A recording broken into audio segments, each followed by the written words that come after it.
Hello and welcome back to MathandBolt. So in today's tutorial, we'll be working on a few more problems based on the method of variable separation. So let's begin with the first problem. So here we are provided with a differential equation. So let's begin by rewriting this differential equation as 3 times e raised to the power of x times tangent of y dx equals to, so we'll take the second term to the right hand side. So we have negative 1 minus e raised to the power of x secant squared y dy. Now what we'll do, we'll multiply this negative to 1 minus e raised to the power of x. So that's what gives us e raised to the power of x minus 1. Now we need to divide both sides with tangent of y times e raised to the power of x minus y. So we're going to divide both sides with this particular expression. So once we do that, we will see that we have 3 times e raised to the power of x whole divided by e raised to the power of x minus 1 times dx, and that is equals to secant squared y divided by tangent of y dy. So this is now in the separable form. Then we can integrate both sides. So let's begin with the first integral on the left hand side. So here we are going to consider the denominator e raised to the power of x minus 1 equals to some variable t, and differentiate both sides with respect to x. So that will be e raised to the power of x is equals to dt over dx. Well, we get e raised to the power of x times dx is equals to dt. So that means our integral now becomes 3 times e raised to the power of x dx will be replaced with dt divided by e raised to the power of x minus 1. So that's simply t, and integration of dt over t. So that's simply 3 times natural log of t plus some constant of integration c1. Now t will be replaced with e raised to the power of x minus 1. So that means the integral on the left hand side gives us 3 times natural log of e raised to the power of x minus 1 equals to, now we need to integrate the second one. So here we are going to consider tangent of y is equals to some variable, let's take u. So integrate both sides. So we'll have secant squared y dy is equals to du. So that means our integral now becomes integration. So we have secant squared y times dy in the numerator. That will be du divided by tangent of y. So that's u, which gives us natural log of u plus some other constant c2. So that means we have natural log of u. So u will be replaced with tangent of y. So we have tangent of y plus the constant of integration. So from both we get one combined constant of integration. So that will be equals to c. So this is the required solution. So that's the required solution to our given differential equation. If we want, we can further simplify this given solution. So let's try to do that. So this is what we got after integration. We found that the constant of integration was c, but what we will do here, instead of c, we'll replace it with natural log of c. So this is not going to be a big issue here because c is a constant, and if we take the logarithm of that constant, so that is all again going to be another constant. Fine. This is going to help us simplify this particular form. Now we will use the property that a times log of b is equals to log b raised to the power of a.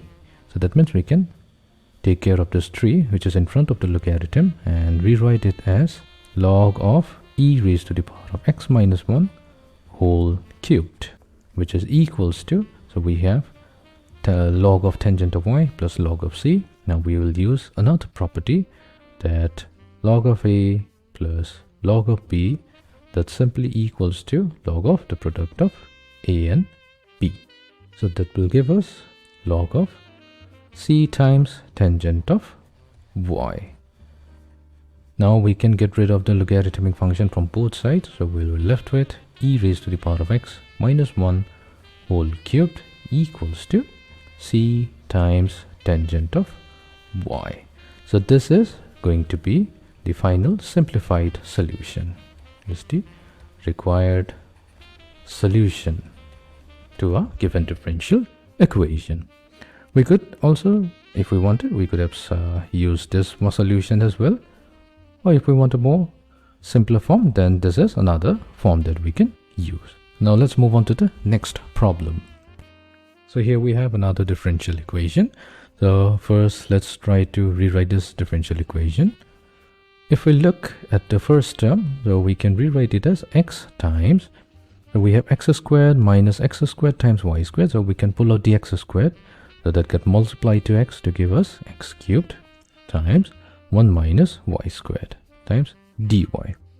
Similar thing can be done to the second term, so we have plus y cubed times 1 plus x squared dx equals to 0.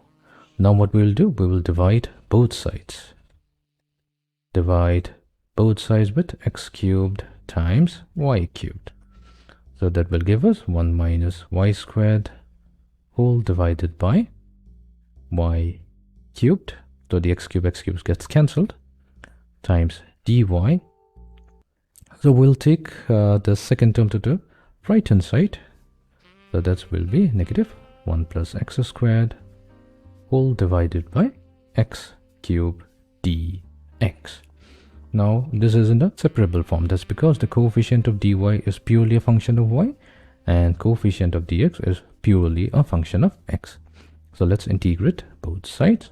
So we have integration dy over y cubed minus integration dy over y equals to negative dx over x cubed minus integration dx over x. So there's a fairly simple integral. So we have dy over y cubed, so that will be equals to negative 1 over 2y squared. This will be minus log of y equals to negative of negative 1 over 2x squared minus natural log of x plus the constant of integration c. So this negative and negative becomes positive, so let's get rid of it and simplify it as. So this is going to be the required solution to a given differential equation. Let's move on to the next problem. So here we have the differential equation sine cube x times dx over dy equals to sine y. So let's separate the variables or the differentials. We have sine cube x times dx, and that's equals to sine y times dy. Now this is in the separable form, so that means we can integrate both sides. Now to integrate the function sine cube x on the left hand side, we're going to use the fact that sine 3x, so that's given by 3 times sine x minus 4 sine cubed x. So if we can pull out sine cube x, so that means our sine cube x will get replaced with 3 sine x minus sine 3x whole divided by 4. So this is integrated with respect to x equals to integration sine y dy. So we have 3/4 of integration sine x dx minus 1/4 integration of sine 3x dx is equals to integration sine y dy. So 3/4 integration of sine x will be negative cosine x minus 1/4 integration of sine 3x will be negative cosine 3x over 3 equals to negative cosine y plus the constant of integration c. So let's arrange all the terms. So we will have 1 over 12 times cosine 3x minus 3/4 of cosine of x plus cosine of y equals to C, and this is the required solution to our given differential equation. Let's do another problem. So we have another differential equation. We can rewrite it as dy over dx, that's equals to negative. So we have square root of 1 minus y squared over 1 minus x squared. So we can also rewrite it as square root of 1 minus y squared whole divided by square root of 1 minus x squared.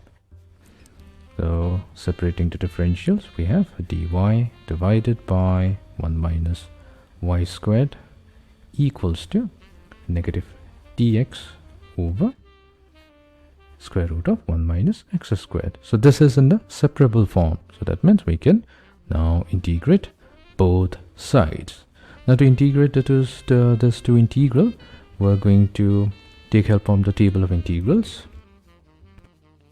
So I have attached the table of integrals in the description, so you can follow the link and download the table of integrals formula sheet. So using this formula, we have integration of dy divided by square root of 1 minus y squared. So that will be sine inverse y equals to negative sine inverse x plus the constant of integration. So instead of writing c, we're going to write it as sine inverse of c. C is a constant, so if we take the inverse sine of c, so that will also be a constant, and why I have written in this particular way will become evident in a moment. So if we take this sine inverse x to the left hand side, we'll get sine inverse x plus sine inverse y is equals to sine inverse of c.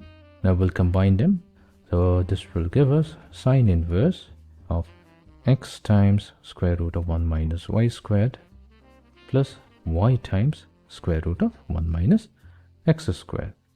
So that is equals to sine inverse of c. Now if we take the sine function on both sides, that will nullify the effect of the inverse sine function, and we are left with x times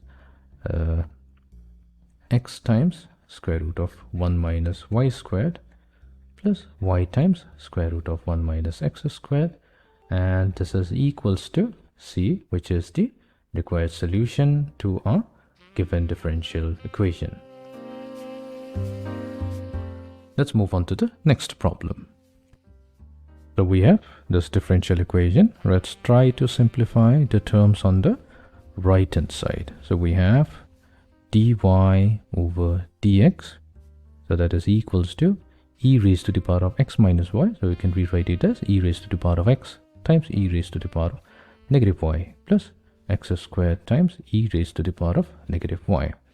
Now in both the two terms, we have e raised to the power of negative y. This is the common factor, so that is, we can write it as the common factor multiplied to e raised to the power of x plus x squared. So this is dy over dx. Now separating the differentials, we have dy over e raised to the power of negative y equals to e raised to the power of x plus x squared times dx, or simply e raised to the power of y times dy is equals to e raised to the power of x plus x squared times dx. Now this is in the separable form because the coefficient of y is purely a function of y and the coefficient of x is purely a function of x. So let's integrate both sides. The integration of the exponential function gives us the function itself. So we'll have e raised to the power of y, that is equals to integration of e raised to the power of x dx. So that's e raised to the power x plus integration of x squared dx will be 1/3 of x cubed. So here we have used the power rule plus the constant of integration c, and this is the required solution to our given differential equation. Let's move on to the next problem. In this problem, we have dy over dx is equals to 1 plus y squared divided by 1 plus x squared. So let's separate the differentials. We'll have dy divided by 1 plus y squared, and that's equals to dx divided by 1 plus x squared. So this is in the separable form. Now we can integrate both sides. Now to integrate this, we are going to take help from our table of integrals. So we have integration of dx over 1 plus x squared. So that is equals to the inverse tangent function plus the constant c. So we have inverse tangent of y, and that is equals to inverse tangent of x plus, if we write simply c, then this is our final solution. But what we will do, we'll try to get rid of this inverse tangent function. So for that, we will use tangent inverse of c instead of c. We have tangent inverse of c, the constant of integration. So this will be tangent inverse of y minus tangent inverse of x, and that is equals to tangent inverse of c. Now let's combine these two. We have the inverse tangent function of y minus inverse tangent function of x. So that will be y minus x whole divided by 1 plus xy. So this is equals to tangent inverse of c. Now we can take the tangent function on both sides. That will get rid of the inverse tangent function. So we have y minus x whole divided by 1 plus xy, and this is equals to c.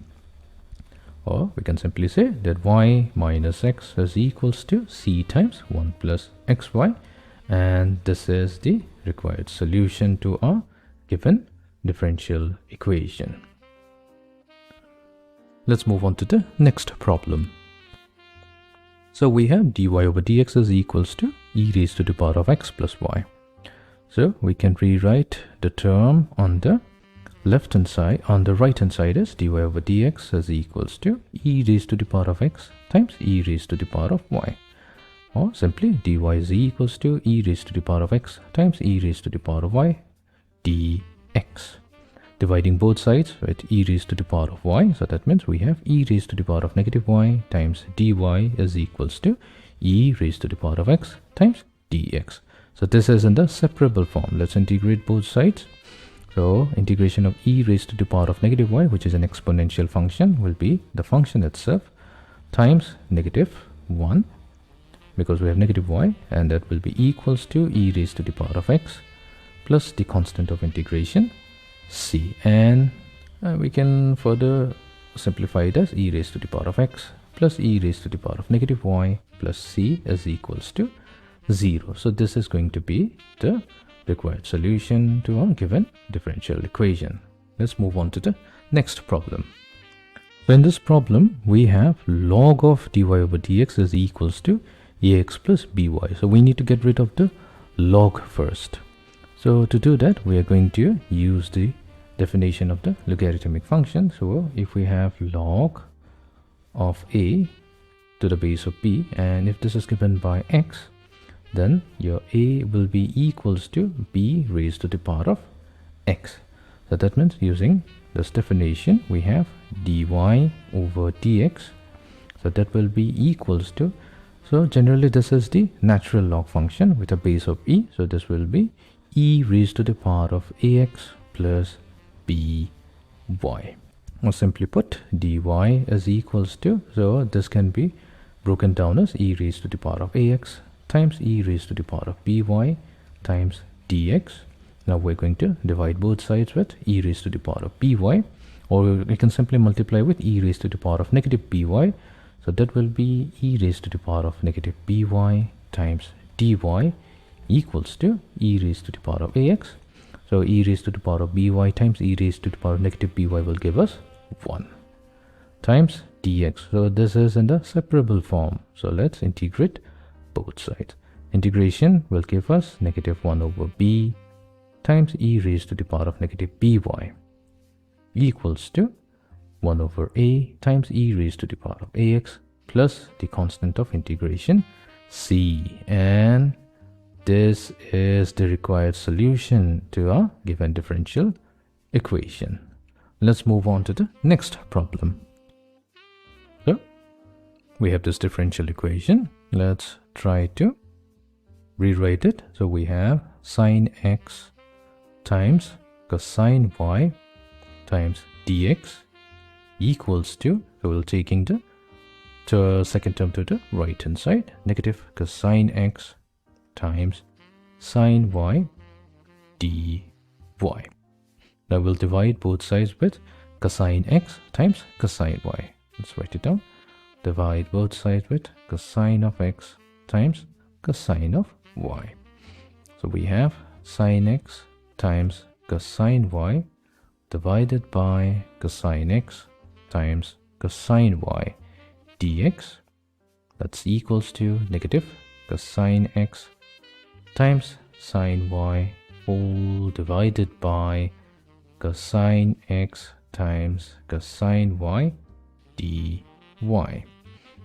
Then we can immediately cancel out cosine y and cosine x, which leaves us with sine x over cosine of x times dx equals to negative sine y over cosine of y dy.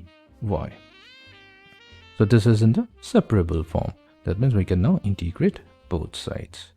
The integration of sine x over cosine of dx, so actually this is, let me write it down, integration of tangent of x dx.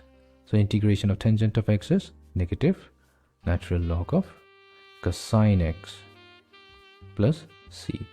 So that means we will get negative natural log of cosine x, and that is equals to negative of negative, that will be positive log of cosine y plus the constant of integration c.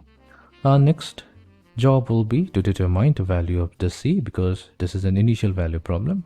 We are given that y of 0 is equals to pi over 4. That means when x approaches 0, our y approaches the value pi over 4. So let's plug this value into our general solution. So we have negative log of cosine of x.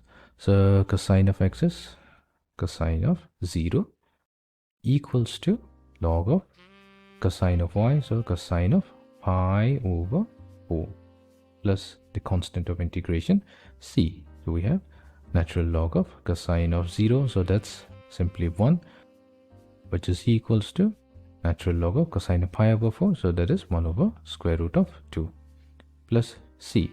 We know that log of 1 is always 0, so this is 0, and we're left with c is equals to log of 1 over square root of 2. C is negative log of 1 over square root of 2. So let's substitute this value here. So this will give us negative log of cosine x equals to log of cosine y minus log of 1 over square root of 2. Let's multiply throughout by minus. So we have log of cosine x equals to log of 1 over square root of 2 minus log of cosine y. Now we can combine this two log, because we know that log of a minus log of b, so that equals to log of a over b. So that means we will get natural log of cosine of x is equals to natural log of, so we have a, which is 1 over square root of 2 divided by cosine of y. So that means square root of 2 times cosine of y.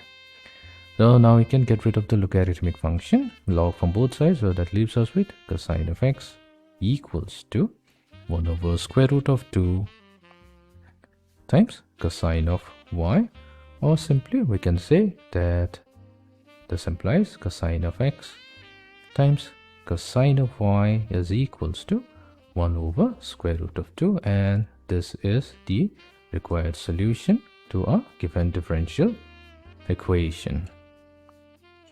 So in this tutorial we have worked on few problems, and we'll be working on few more problems in the next tutorial. I hope you have got a fair idea how we can find a solution to a given differential equation by using the method of variable separation. So see you in the next tutorial. Thank you.